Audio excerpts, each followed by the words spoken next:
What's up, everybody? It's the laser beam of truth, and today, it's actually the 16th today, the 16th of March. Tomorrow I've got a busy day. I've got a bunch of work to do. So I am going to continue on with my tradition of doing a video about the truth behind common, holidays and events that we see in the United States that happen as holiday events. And basically... It's pretty crazy because there's actually a lot of varied, differentiated concepts or beliefs about the truth behind St. Patrick's Day. And let me tell you, a month ago when I first did the truth behind Valentine's Day, I started doing some preliminary research on St. Patrick's Day. And I was pretty actually encouraged by what I discovered. Basically, what I discovered was, I'll tell you basically the brief history of who St. Patrick was. He was actually an Englishman who was, I think he was born somewhere in Britain, obviously, he's an Englishman, and but he then moved to Ireland, and at the time there was a bunch of pagans in Ireland, and pagan traditions, basically, paganism, some people within paganism are Luciferians, by the way, but anyways, the pagan traditions that are very rich in Ireland, they were not easily quelled, and St. Patrick was basically credited with running all of the pagans out of Ireland. And they basically either left or went underground to stay in Ireland, but they could no longer practice their pagan faiths and traditions and rituals out in the open because St. Patrick, Christianized Ireland. So that being said, this is a funny page that I found. The Landover Baptist Church, where the worthwhile worship and the unsaved are not welcome, as Jesus commanded. During this sermon, this pastor got dressed up in this crazy green goblin outfit and gave this horrifying, what sounds like a really, he basically told them that he eats little children, that he was St. Patrick and he eats little children. So this is really crazy because the real Christian St. Patrick actually did something, kind of commendable. He ran the Satanists or the pagans out, which at the time, you think about it, I guess, that falls in line with militaristic and the military industrial power that we see today. But he's supposed to be a Christian, and if he was a Christian, he should be touting St. Patrick for what he did for the country of Ireland. But instead, he's dressed like a green goblin, scaring the children, saying, "And I eat little children." That's pretty... I don't really understand how to put that in proper context about how much irony there is in this, or not irony, but flat out non-congruency with the Christian faith. But anyways, so I thought that was kind of a funny page. We're going to talk about something else. This is a pagan-centric home for the first to fall. This guy is actually Irish, writing a blog about St. Patrick's Day, and this guy can trace his Irish roots back to the 11th century. So he's 100% Irish and been that way for a long time. His family, the women in his family, I think he says somewhere in here, are 10 generations in a row of pagan witches. They have absolutely no taste whatsoever for St. Patrick, and when they hear his name, they spit and curse.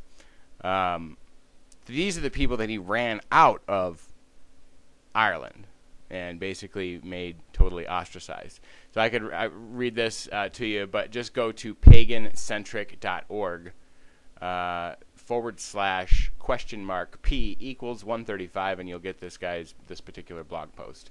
I'm not going to read the whole thing, but if you like, I'll just basically summarize it that, they don't have a very good taste for St. Patrick. So that's interesting. One of the things that kind of came about in this, though, is where did the concept for a green man come from?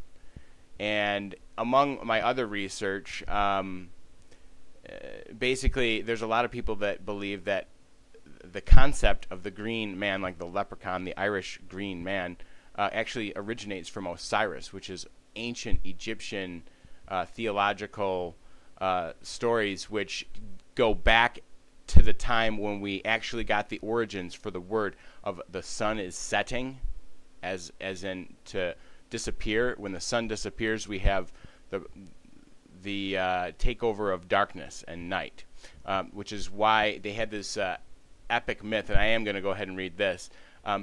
Osiris played a key role in the central figure of the ancient Egyptian mysteries and the order of the morning star.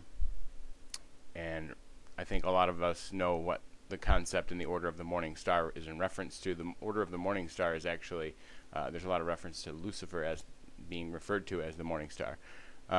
It was Osiris who was the beloved pharaoh of Egypt, and it was Osiris who taught the people of Egypt, the land of Egypt, about farming. Osiris was and is the first green men, in that he was also a god of vegetation. When Osiris became ruler over the land of Egypt, the people were engaged in the practice of cannibalism. Osiris helped them to evolve beyond cannibalism and learn farming skills. Osiris is the husband of Isis, and after thousands of years, all female goddesses become merged in an aspect of Isis. She too is essential to Egyptian symbolism. Most scholars know the tragic story of the death of Osiris. He was murdered by his evil brother Set. Set is equated with Typhon of Apossus of the Greeks, and she was Set is the destructive aspect that the alchemical principle must undergo, and thus must be reborn into a new and purified creation. Satan is based on the personage of Set. That is exactly what happened to Osiris. His death, or as the alchemist would say, his purification, was carefully evolved through the power of Isis under the magical direction of Thoth. Essentially, a formula was being created in the mythos. It is the alchemical formula of I-A-O, Isis, apophysis, Osiris, birth, death, and resurrection. To the adept, this is a powerful process of transformation that unlocks keys of magical power and of immortality. For as Osiris died through the power of birth, Isis, under the authority and skill of Thoth, of the higher genius, Osiris arose on the physical plane, and the great avenging of god Horus, his son. On the spiritual plane, Osiris became the great god of the underworld, like Christ became the god that the Egyptians needed to become in order to be saved. What this means is, unless initiate follows or allows for the complete transformation of self under the self under direct guidance of the higher, no true lasting power can be obtained. Osiris is the reconciler with the lower selfhood, in which no birth or death is necessary. We can refer to it as the bornless one.